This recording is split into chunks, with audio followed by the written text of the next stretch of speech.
How can a dream wedding turn into a nightmare in less than 6 months? That's the question troubling Nigerians everywhere, as the heartbreaking story of Lieutenant Samson Haruna spreads across social media.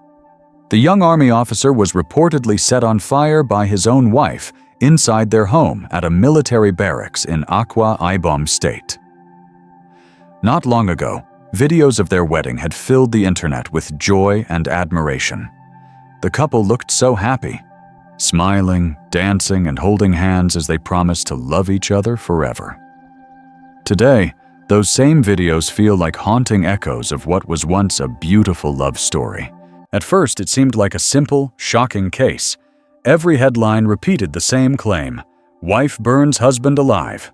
But soon another version of events began to surface, one that completely changed how people saw the story. It all began like something straight out of a movie.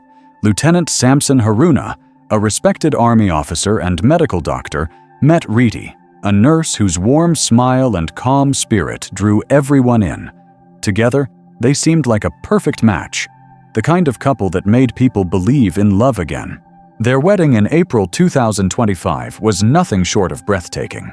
Social media overflowed with photos and videos of the celebration. Rieti glowing in her white dress, Samson standing tall in his crisp military uniform, and guests dancing with joy as the couple began their new life together. Everything about that day spoke of happiness, hope, and a future that seemed certain. But as life often reminds us, pictures don't always tell the full story. Behind the glowing smiles and cheerful posts, small cracks had already begun to form, cracks that only those living inside their home could feel. Friends would later remember faint signs that something wasn't right.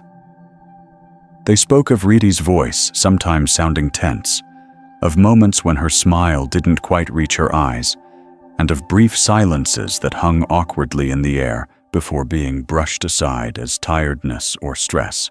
They were small things, too small to question at the time, but now they look like quiet warnings that went unnoticed. Still, Samson and Rieti carried on, determined to make their marriage work. By September, they had settled into life at the Army barracks, creating what appeared to be a calm and happy home. To outsiders, everything seemed steady, but inside those walls, a storm was brewing. Softly at first, then louder and heavier, until one night, it finally broke.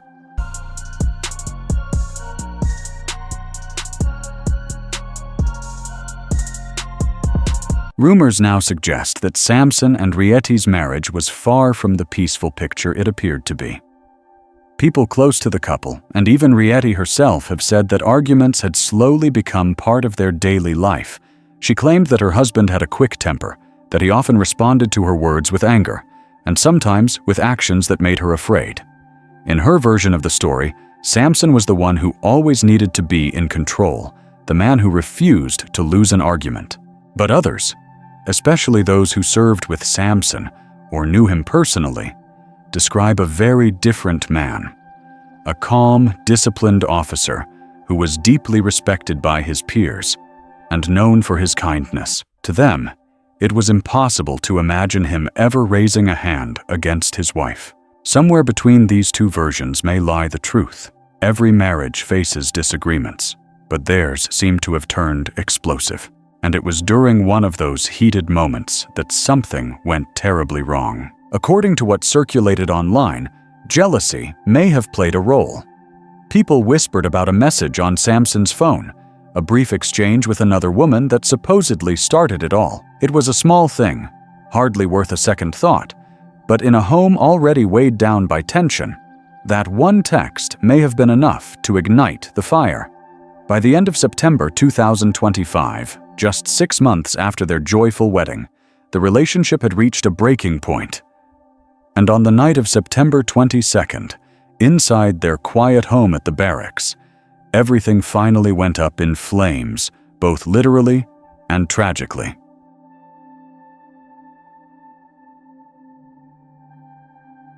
Nigerian Army officer Lieutenant Samson Haruna has reportedly died in a domestic violence. Haruna, a medical doctor, died from severe burns after his wife allegedly set him on fire during a domestic dispute at Wellington Basi Barracks in Ibagwa Abak local government area of Akwa Ibom State, Nigeria. Reports say that Reddy had found a series of messages on her husband's phone. They weren't explicit, but they were enough to make her uneasy. A conversation with another woman that didn't sit right. She confronted Samson, demanding to know what was going on. He denied any wrongdoing, insisting that the messages were related to work. What began as a tense exchange quickly spiraled out of control. Neighbors would later recall hearing angry shouting, the sound of furniture being moved, and then a heavy silence.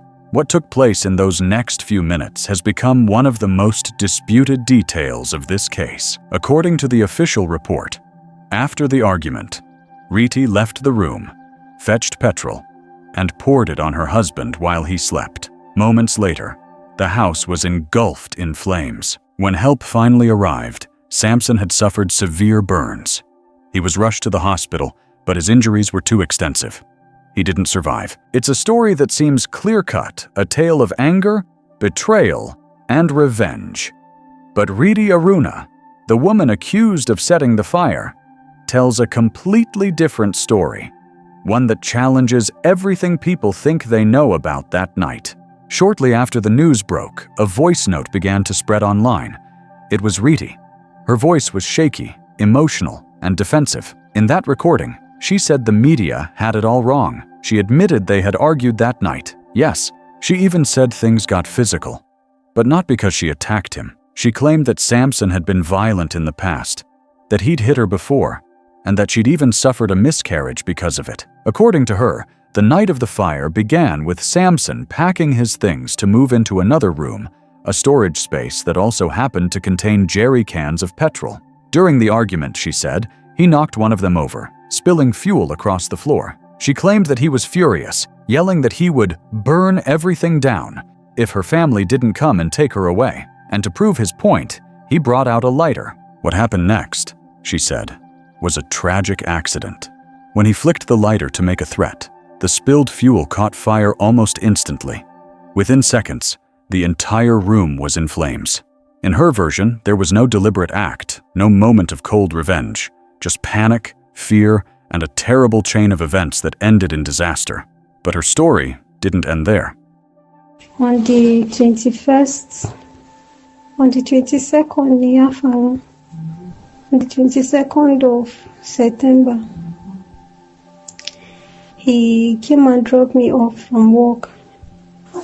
His elder brother asked him to pack his things from the room and leave me and frustrate me. When I'm frustrated, I'll leave the room. So he bought a new mattress and then he packed to another room to the store.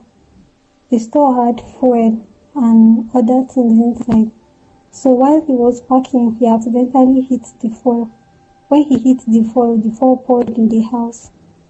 So he has beaten me on so many occasions that I even had miscarriage. So he was threatening me with lighter that he's going to set me if my parents don't come to carry me. So immediately he said he set me ablaze. They didn't allow me. Even him, he was begging that I should come and see him. He was even telling them that they should forgive him. I said, I didn't do anything to him. It was accident. And my sister was helping them draw attention to the barracks. So keep prolonging case. So just unlocking, did not no access to my phone for how many days. As the shock of the tragedy began to fade, the public started asking tougher, more pointed questions.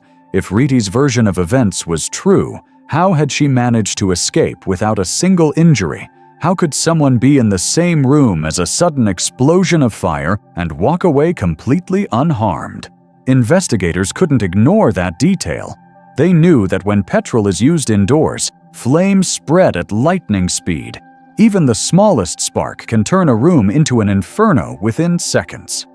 So if Riti had truly been close to her husband when the fire ignited, common sense suggested she would have been burned as well.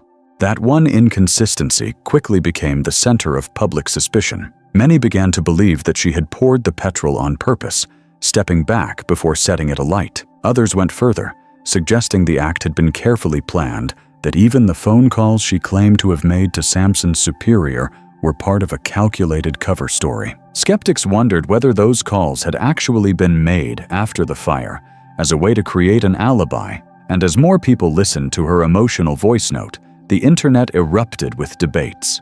Some said her words sounded rehearsed, like someone trying to perfect a lie.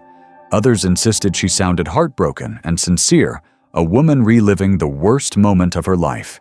In the end, no one could say for sure. Between the anger, the grief, and the endless speculation, the truth remained hidden, buried somewhere between what people believed and what really happened that night. In her account, Reddy insisted that Sampson never held her responsible for what happened. She claimed that even in the hospital, while fighting for his life, he begged the doctors to forgive him, not her. According to her, his final request was to see her one last time, to say goodbye. However, no official medical record or witness testimony has confirmed those claims. If hospital staff were ever to verify them, it could completely change how the case is viewed.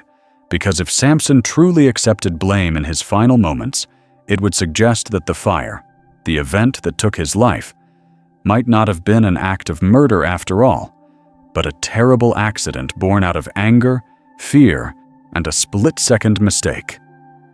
For now, though, that remains only her side of the story. Deeply emotional, impossible to verify, and surrounded by more questions than answers.